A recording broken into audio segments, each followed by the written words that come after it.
7 каналдын эфирдеги убактысын түз эфирде кабар маалымат программасы улантат. Саламатсыздарбы? Президент камактагы айрым саясатчылар жөнүндө оюн билдирди. Ал эми мурдагы вице-премьер-министр Зилалиев үй камагына чыгарылса, Адахан Мадумаров суракка чакырылды. Алдыда ушул жана башка маалыматтарга кенен токтолобуз. Биздин каналдан алыстабаңыз.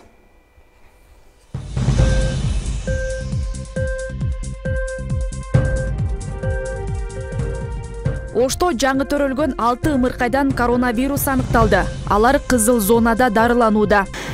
Пневмония болгондор да бар. Азык малда 6 Ош шаарынан 6 эле жаш бала катталды. Мурдагы вице-премьер-министр Дүйшөнбек Зилалиевди үй камагына чыгарды. Мас абалдагы айдоочунун колунан каза тапкан маркумдун жакындары соттон адилеттүүлүктү талап кылат. Мен өлүп калат окшоймун. Менин атым белек деп ошентип өзүн тааныштырып туруп. Базарда малдын баасы арзан, бирок эттин наркы жогорулап жатат. Ага эмне себеп? Эттин килограммы чында кымбаттап кетти, бирок мал арзан да.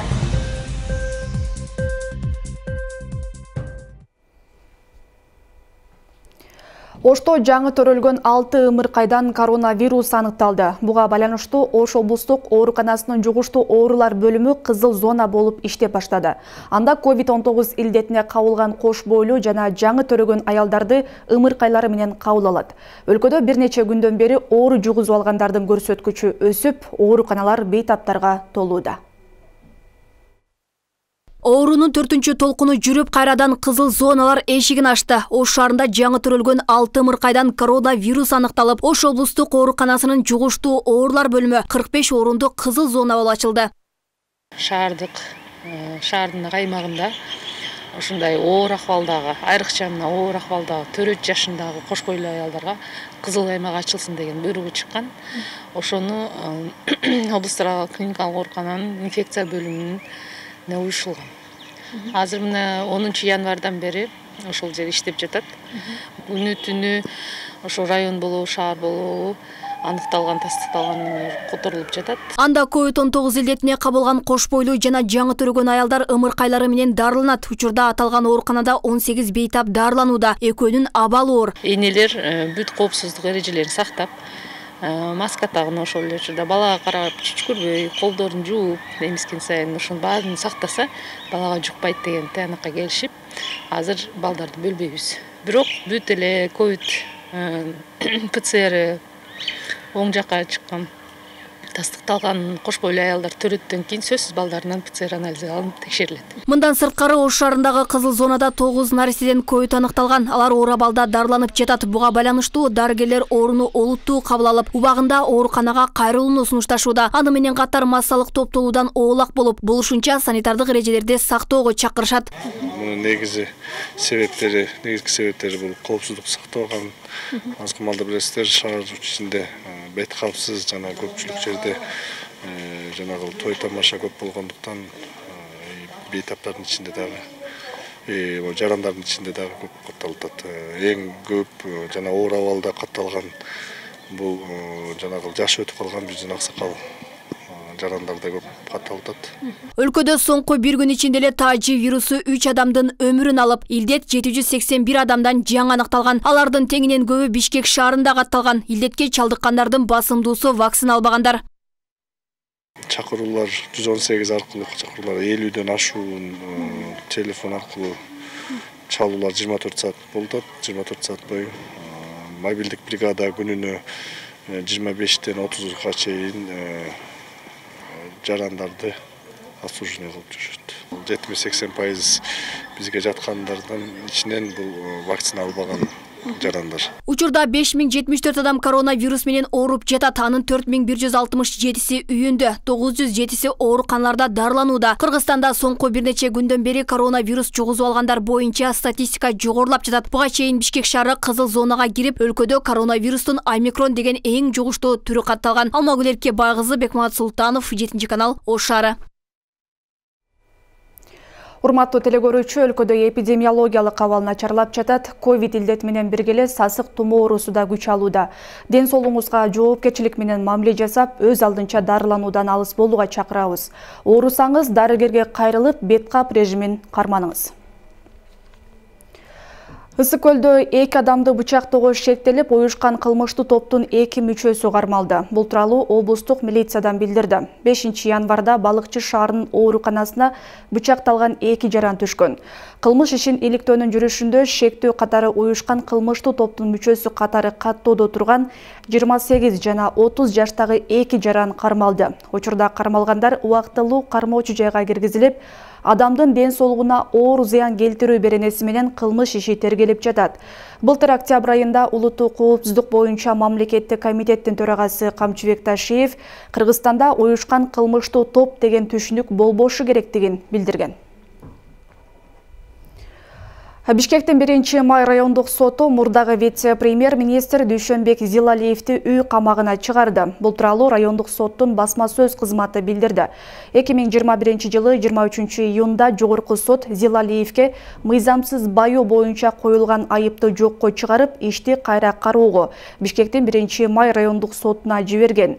Жогорку сот Зилалиевдин жазык ишин жокко чыгарууга 1-инстанциядагы сотто эрежелер бузулганын жүйө келтирген.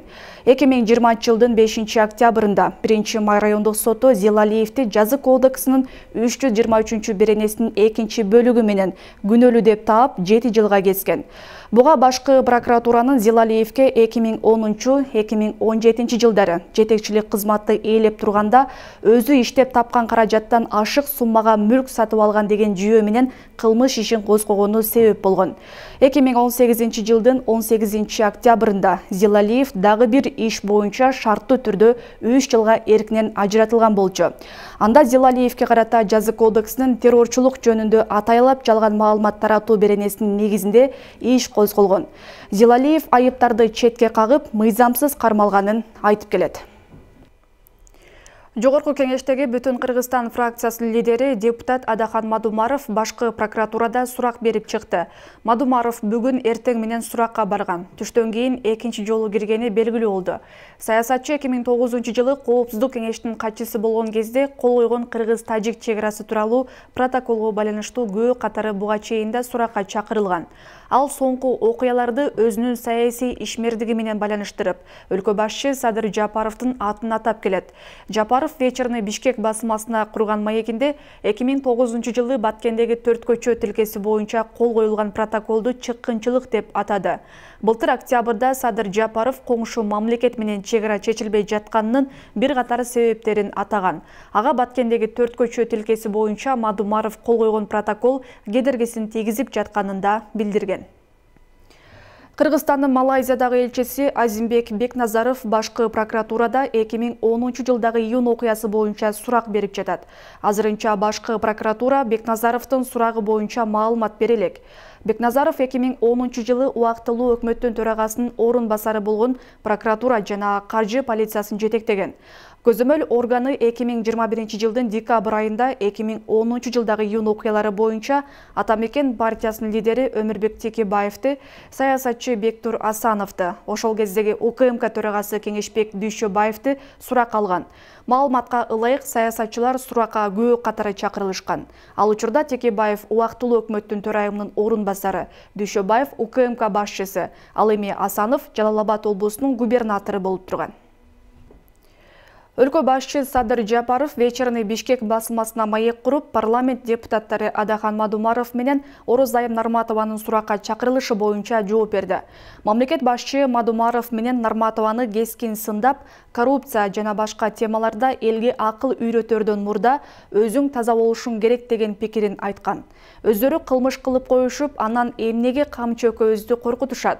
Же 2009 жылы Мадумаровду камчы экөөбүз колунан жетелеп барып жер бердирдикпи?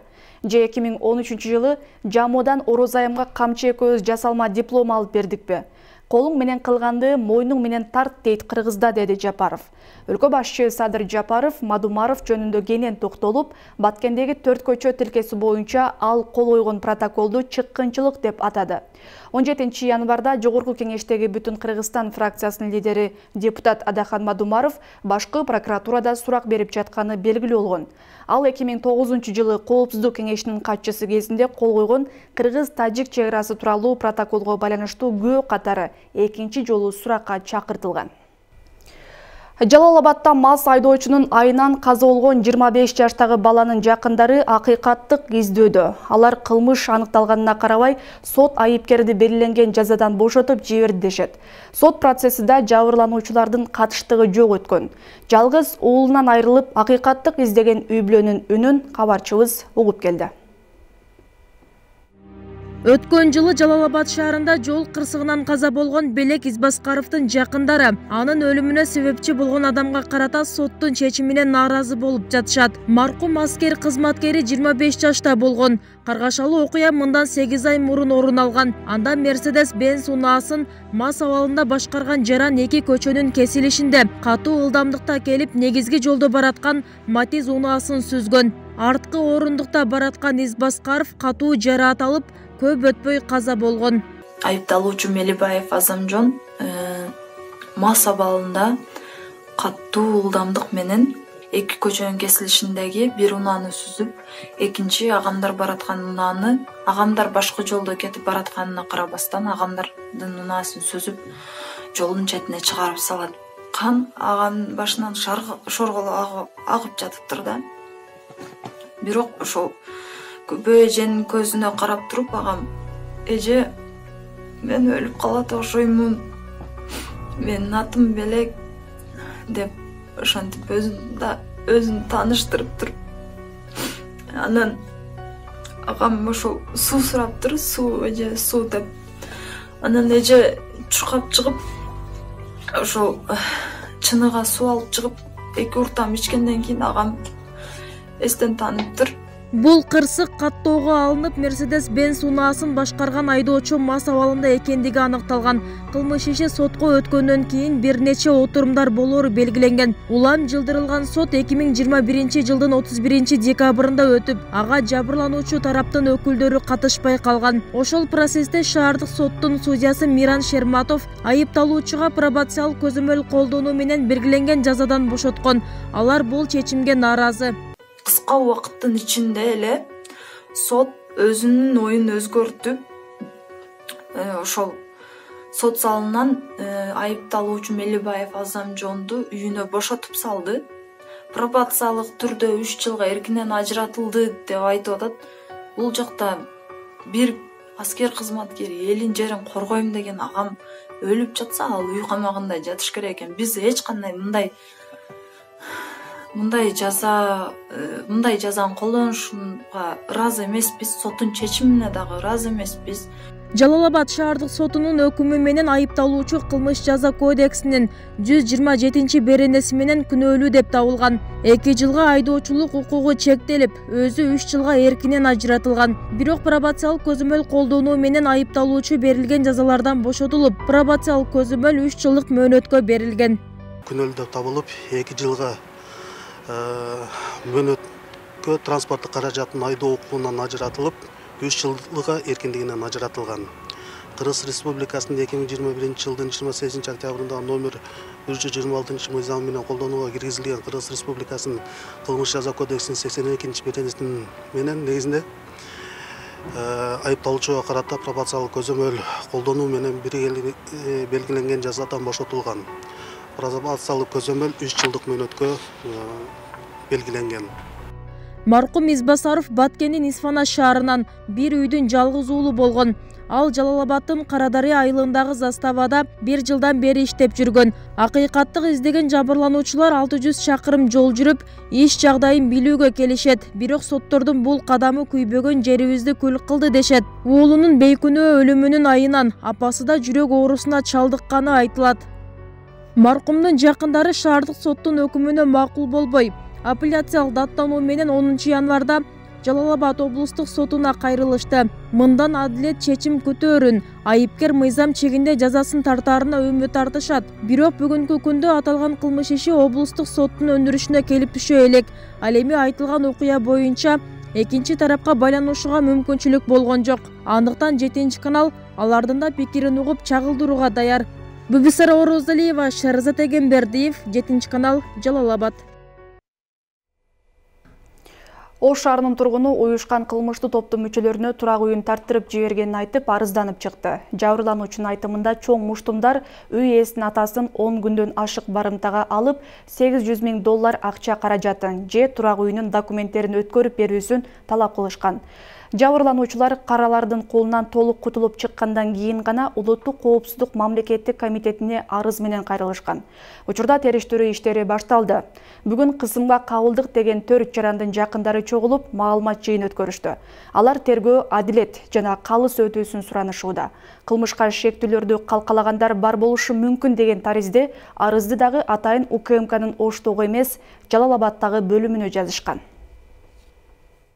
Senin үйün var eken, oşo үйü senin atında eken, biz bileriz bardığını, oşo үйді ötküsüp bersen, atan esalaman oşoqta oturat. Bolsun atanı kıynap, öldürüp kalışımızda mümkün dep oşo sözleri aytты bizge.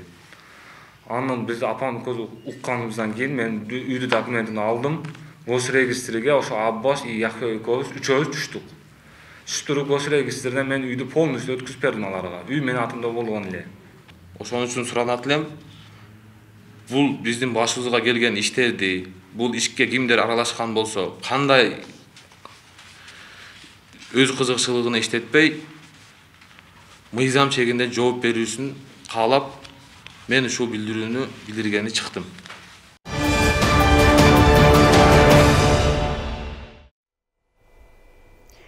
Президент Садыр Жапаровдун кыска мөөнөттүү эмгек өргүүсү аяктады. Өлкө башчысы 10 январдан тартып кыска мөөнөттүү эмгек өргүүсүнө чыккан болчу.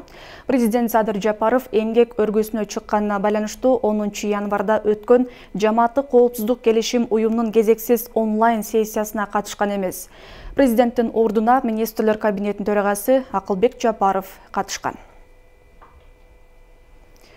Күнүмдүк тамак ашка керектелүүчү эттин баасы карапайым калктын нараазычылыгын жаратууда. Учурда 1 килограмм эттин чекене баасы 500 сомго чыкты. Тоют тартыштыгынан мал базарларда малдын баасы арзан, бирок бул көрүнүш эт наркына таасирин тийгизген эмес. Анткени эт берүүчү малдардын баасы кымбат экендигин жүйө келтиришүүдө.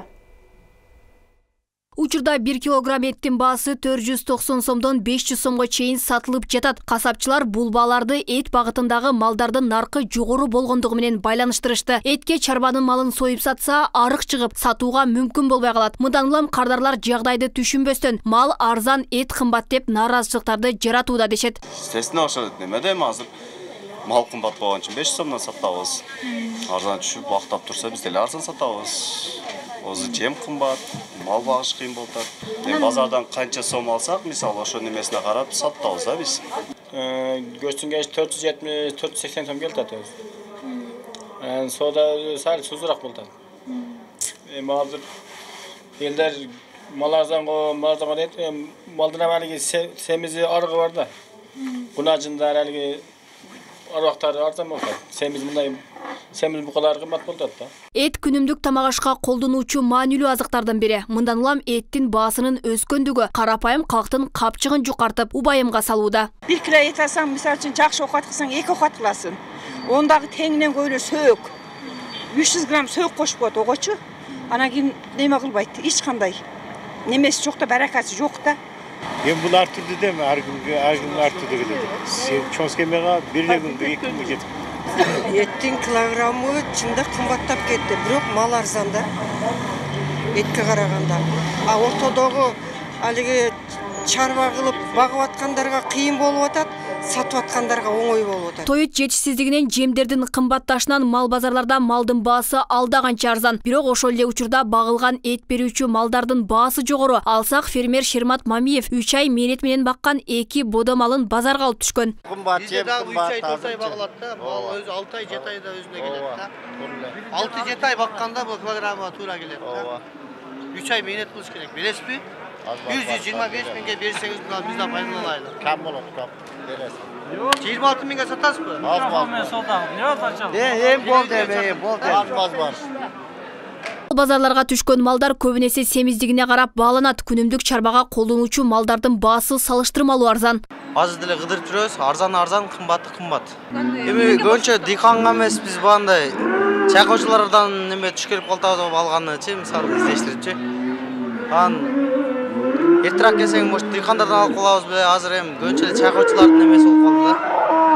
Базар бул жумада сал немеде кыймылдап калды, сал кымбаттап калды дөдөп. Себебинде мына кыштын жарым кетип калды уже. Жаз жакындан сайын кымбаттайт. Эттин баасына калк тарабынан нааразычылыктар айтылган менен баа жөнгө салынбай келет. Кыргызстан малдын санына жараша өзүн эт менен 85% камсыздай алат. Учурда тирүү мал жандыктардын 15%ы көбүнесе эт багытындагы малдар Өзбекстанга экспортко чыгууда. Шантип монополиянын специалисттери менен биздин Өзгөн районундагы жетекчиликтер менен тактап аракет кылып көрүшкөндө ошо баанын эттин баасынын жогорулагандыгы баягы эт эмес жем чөптүн жогорулагандыгына баалуу эметип базар баасынан тышкаркы баасын ушундай деп бизге аныктап беришти да. Көбүрөөк экспортко кетип атат, анан малдын букалар көбүрөөк экспортко эт багытында ушул эки тармакта ушу кочкор менен букалардын экспортко кеткендиги көп байкалып атат да. Эске салсак 2020-жылдагы пандемия жана мал экспортунун өскөндүгү эттин кымбатташына алып келген. Буга байланыштуу өкмөт тирүү малды экспорттоого тыюу салып, кайра чектөөнү алган. Мындай чектөө деле эттин баасынын төмөндөшүнө таасир эте алган эмес. Алмагүл Эрке Байгызы, Бекмамат Султанов, 7-канал, Ош. Жалал-Абад облусунун Тоолу Алабука районунда Оруйсада иштеген эмгек мигранты тарабынан 3 районду тейлеген ири мал базар курулуп, иштөө алдында турат. Бош жаткан жерге ишкер жергиликтүү бийлик менен биргеликте мал базар ачууну пландаган. Алабука Сумсар Уна жолунун боюнда эми ири соода борбору пайда болот. Эмгек мигранты айылына $3 миллион ашык суммага инвестиция жасоодо.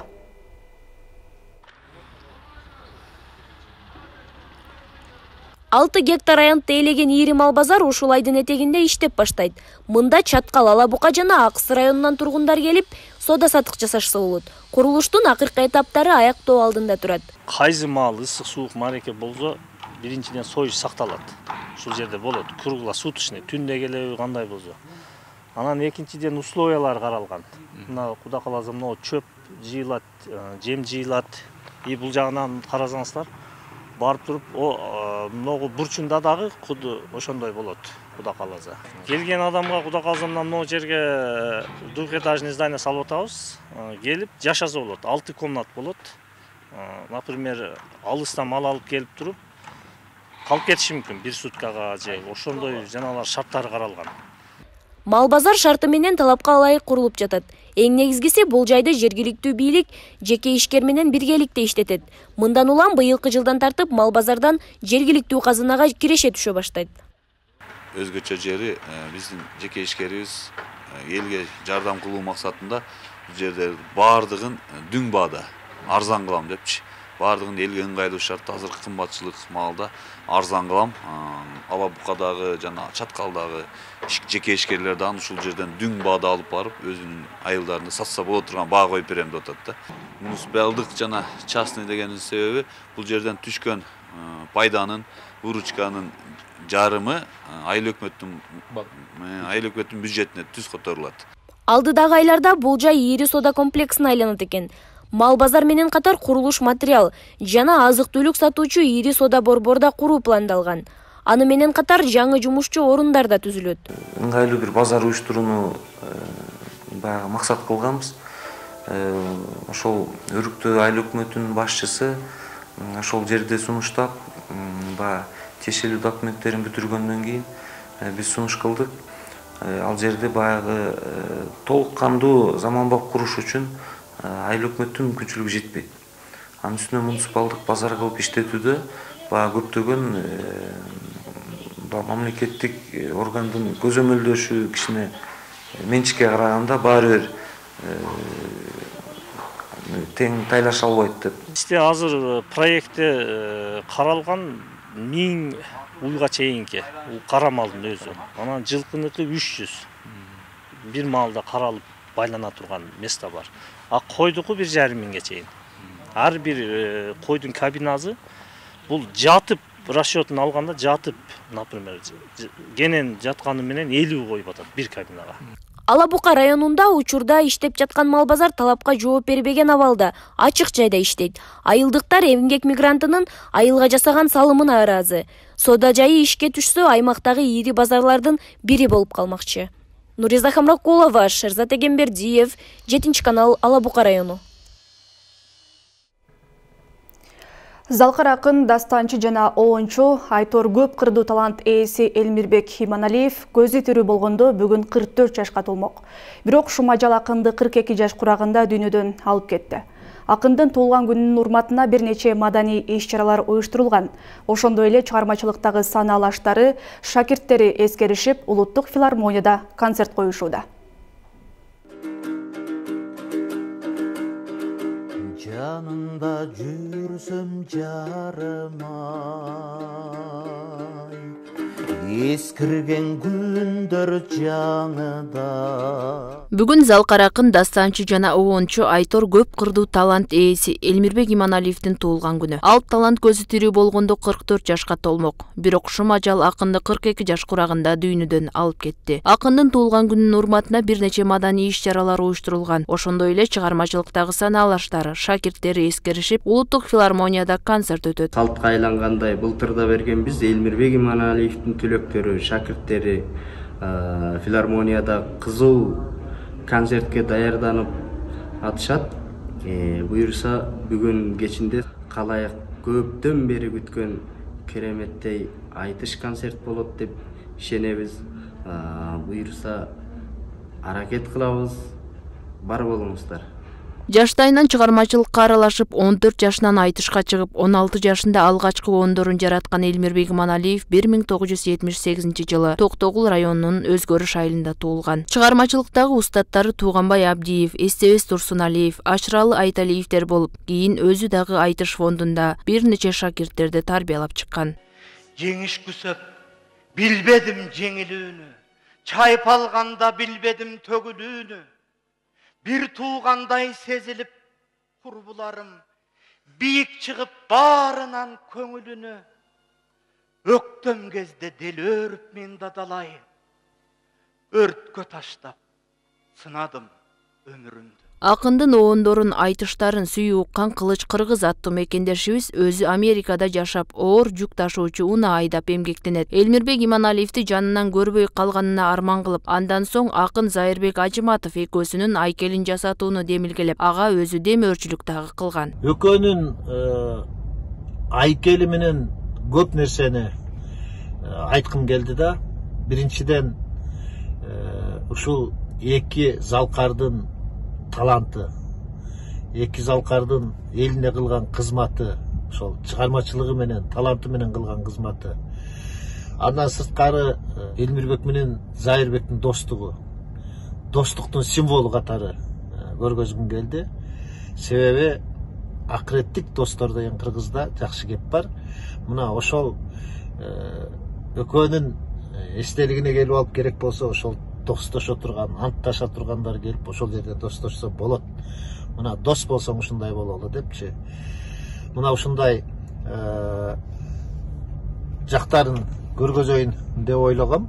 Аталган айкелдерди айкелчи Азамат Абдрахманов жасап, жайгашуучу жерди комуздун формасында архитектор Нурсейит Мамбетказиев жараткан. Булар азыр сүйлөй албаса дагы баягы тирүүлүктө, бирок азыр мындай эстелик катарында, эстелик түрүндө булар бири-бири менен мындай бир байланышып тургандай, мамилешип тургандай бир элести чагылдыргым келди да. Маданият, маалымат, спорт жана жаштар саясаты министрлиги аталган айкелдерди орнотуу үчүн жер каралып жаткандыгын билдирди. Анан Бишкектин кайсы жеринде коюлуу боюнча азыр чечим кабыл алынып атат. Анткени биз Бишкек шаарынын мэриясына жөнөткөнбүз. Бир сунуш катары ынтымак паркында өткөрүү боюнча сунуш бар. Элмирбек Иманалиевдин артында 3 кыз, 3 уулу жана 50дөн ашуун шакирттери калды.